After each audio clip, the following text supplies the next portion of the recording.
বিসমিল্লাহির রহমানির রহিম। আমি মরহুমা বেগম খালেদা জিয়ার বড় সন্তান তারেক রহমান।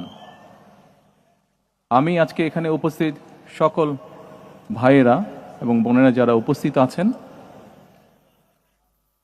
মরহুমা বেগম খালেদা জিয়া জীবিত থাকাকালীন অবস্থায় যদি আপনাদের কারো কাছ থেকে কোনো ঋণ নিয়ে থাকেন, দয়া করে আমার সাথে যোগাযোগ করবেন, আমি সেটি পরিশোধের ব্যবস্থা করব ইনশাআল্লাহ।